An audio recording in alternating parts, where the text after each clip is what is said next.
Hi welcome to all my YouTube channel. ಇವತ್ತು ಬೆಂಡೆಕಾಯಿ ಗೊಜ್ಜನ್ನ ಸುಲಭ ಹೇಗೆ ಮಾಡೋದು ಅಂತ ನೋಡೋಣ.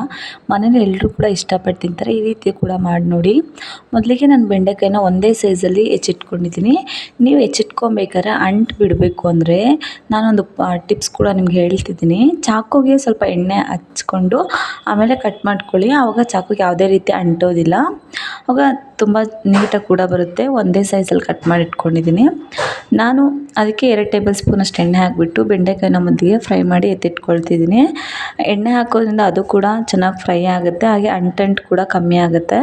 ಹಾಗಾಗಿ ಎಣ್ಣೆ ಹಾಕ್ಬಿಟ್ಟು ಫ್ರೈ ಚೇಂಜ್ ಆಗೋರು ಫ್ರೈ ಮಾಡ್ಕೊಂಡಿದ್ದೀನಿ. ಈಗ ಗ್ರೇವಿಗೆ ಅಂತ 2 ಟೊಮೆಟೊನ ರುಬ್ಬಿಟ್ಕೊಂಡಿದ್ದೀನಿ. ಹಾಗೆ ಚಿಕ್ಕದಾಗಿ ಈರುಳ್ಳಿ ಹೆಚ್ಚಿಟ್ಕೊಂಡಿದ್ದೀನಿ. ಸ್ವಲ್ಪ ಕೊತ್ತಂಬರಿ, ಒಗ್ಗರಣೆಗೆ ಅಂತ 2 ಕರಿಬೇವು, ಕೊಬ್ಬರಿನ ತುರಿದಿಟ್ಕೊಂಡಿದ್ದೀನಿ. ಹಾಗೆ ಮೆಣಸೆಣ್ಣೆ ಕೂಡ ನೆನೆ ಇಟ್ಕೊಂಡಿದ್ದೀನಿ. ಹಾಗೆ ಜಿಂಜರ್ ಗಾರ್ಲಿಕ್ ಪೇಸ್ಟ್ ಕೂಡ ತೊಗೊಂಡಿದ್ದೀನಿ. ಹೇಗೆ ಮಾಡೋದು ಅಂತ ತಿಳಿಸ್ಕೊಡ್ತೀನಿ. ಮೊದಲಿಗೆ ನೋಡಿ, ನಾನು ಬೆಂಡೆಕಾಯಿನ ಹುರಿದು ಎತ್ತಿಟ್ಕೊಂಡಿದ್ದೀನಿ. ಈ ರೀತಿ ಕಲರ್ ಚೇಂಜ್ ಆಗಿದೆ ಸಾಕು. ನಾನು ಅದೇ ಪ್ಯಾನ್ಗೆ ಒಂದು 5ರಿಂದ 6 ಟೇಬಲ್ ಸ್ಪೂನಷ್ಟು ಎಣ್ಣೆ ಹಾಕ್ಕೊಳ್ತಾ ಇದ್ದೀನಿ. ಎಣ್ಣೆ ಕಾದಾದ ನಂತರ ಅದಕ್ಕೆ ಒಂದು ಅರ್ಧ ಟೇಬಲ್ ಸ್ಪೂನಷ್ಟು ಸಾಸಿವೆ ಹಾಕ್ಕೊಳ್ತಿದ್ದೀನಿ. ಹಾಗೆ ಜೀರಿಗೆ ಕೂಡ ಹಾಕ್ಕೊಂಡು ಅದು ಸಿಡಿದಾದ್ಮೇಲೆ ತೊಗೊಂಡಿರುವಂತಹ ಕರಿಬೇವು ಕೂಡ ಹಾಕ್ಕೊಳ್ತಿದ್ದೀನಿ. ಅದು ಸಿಡ್ದಾದ ನಂತರ ಚಿಕ್ಕದಾಗಿ ಹೆಚ್ಚಿಟ್ಕೊಂಡಿದ್ದೀನಿ ಈರುಳ್ಳಿ. ಬೇಕಾದ್ರೆ ಚಾಪಿಂಗ್ ಕೂಡ ಮಾಡ್ಕೊಬೋದು. ನಾನು ಅದನ್ನು ಚಿಕ್ಕದಾಗಿ ಹೆಚ್ಚಿಟ್ಕೊಂಡು ಅದು ಗೋಲ್ಡನ್ ಕಲರ್ ಬರೋವರೆಗೂ ಚೆನ್ನಾಗಿ ಫ್ರೈ ಮಾಡ್ಕೊಳ್ತಿದ್ದೀನಿ. ಅದು ಗೋಲ್ಡನ್ ಕಲರ್ ಬಂದಾದಮೇಲೆ ತೊಗೊಂಡಿರುವಂಥ ಗಾರ್ಲಿಕ್ ಜಿಂಜರ್ ಪೇಸ್ಟ್ನ ಹಾಕ್ಕೊಳ್ತಿದ್ದೀನಿ. ನೀವು ಬೇಕಾದ್ರೆ ಗಾರ್ಲಿಕ್ ಜಿಂಜರ್ನ ಟೊಮೊಟೊ ಜೊತೆಗೆ ರುಬ್ಕೊಳ್ಳಬಹುದು. ನಾನು ರುಬ್ಬಿಲ್ಲ, ಪೇಸ್ಟ್ ಇತ್ತು ಹಾಗಾಗಿ ಅದನ್ನು ತೊಗೊಂಡಿದ್ದೀನಿ. ನಾನು ಅದನ್ನು 2ರಿಂದ 3 ಟೇಬಲ್ ಸ್ಪೂನಷ್ಟು ಹಾಕ್ಕೊಳ್ತಿದ್ದೀನಿ. ಅಂದರೆ ತುಂಬ ಚೆನ್ನಾಗಿ ಬರುತ್ತೆ ಗ್ರೇವಿ ಅಂತ. ಅದು ಚೆನ್ನಾಗಿ ಫ್ರೈ ಮಾಡ್ಕೊಂಡಾದ್ಮೇಲೆ ರುಬ್ಬಿರುವಂಥ ಟೊಮೊಟೊ ಕೂಡ ಹಾಕ್ಕೊಳ್ತಿದ್ದೀನಿ. ಇದು ಅಷ್ಟೇ ಹಸಿ ವಾಸನೆ ಹೋಗೋವರೆಗೂ ಚೆನ್ನಾಗಿ ಫ್ರೈ ಮಾಡ್ಕೊಳ್ಳಿ, ಟೊಮೊಟೊ ಹಣ್ಣಿಂದು ಸ್ಮೆಲ್ ಹೋಗೋವರೆಗೂ.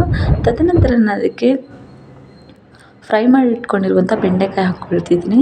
ಇದನ್ನು ಒಂದು 2 ನಿಮಿಷ ಚೆನ್ನಾಗಿ ಫ್ರೈ ಮಾಡ್ಕೊಳ್ತಾ ಇದ್ದೀನಿ.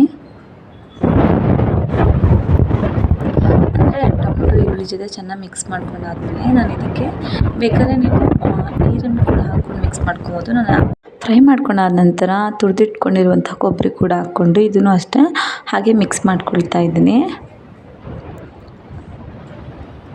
ಮಿಕ್ಸ್ ಮಾಡ್ಕೊಂಡಾದ ನಂತರ ಇದಕ್ಕೆ ಗರಂ ಮಸಾಲೆ ಪುಡಿ, ಖಾರದ ಪುಡಿ, ಹಾಗೆ ಅರ್ಧ ಟೇಬಲ್ ಸ್ಪೂನಷ್ಟು ಅರಿಶಿನ ಹಾಕ್ಕೊಂಡು ಹಾಗೆ ಡ್ರೈಯಾಗಿ ಮಿಕ್ಸ್ ಮಾಡ್ಕೊಳ್ತಾ ಇದ್ದೀನಿ.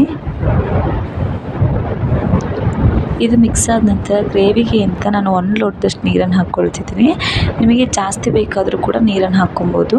ಹಾಗೆ ರುಚಿಗೆ ತಕ್ಕಷ್ಟು ಉಪ್ಪನ್ನು ಹಾಕ್ಕೊಂಡು ಚೆನ್ನಾಗಿ ಮಿಕ್ಸ್ ಮಾಡ್ಕೊಳ್ತಾ ಇದ್ದೀನಿ.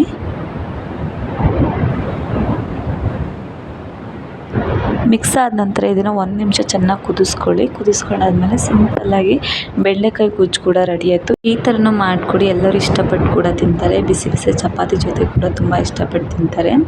ನೀವು ಟ್ರೈ ಮಾಡಿ, ಹೇಗೆ ಬಂತು ಅಂತಲೂ ಕಮೆಂಟ್ ಮಾಡಿ. ಕೊನೆಗೆ ನಾನು ಅದಕ್ಕೆ ಕೊತ್ತಂಬರಿ ಸೊಪ್ಪನ್ನು ಹಾಕ್ಕೊಳ್ತಿದ್ದೀನಿ. ಈ ವಿಡಿಯೋ ಇಷ್ಟ ದಯವಿಟ್ಟು ಲೈಕ್ ಮಾಡಿ, ಶೇರ್ ಮಾಡಿ. ಯಾರೇ ನನ್ನ ಚಾನಲ್ನ ಸಬ್ಸ್ಕ್ರೈಬ್ ಮಾಡ್ತಾ ಇರ್ತಾರೋ ಸಬ್ಸ್ಕ್ರೈಬ್ ಮಾಡಿ. Thank you.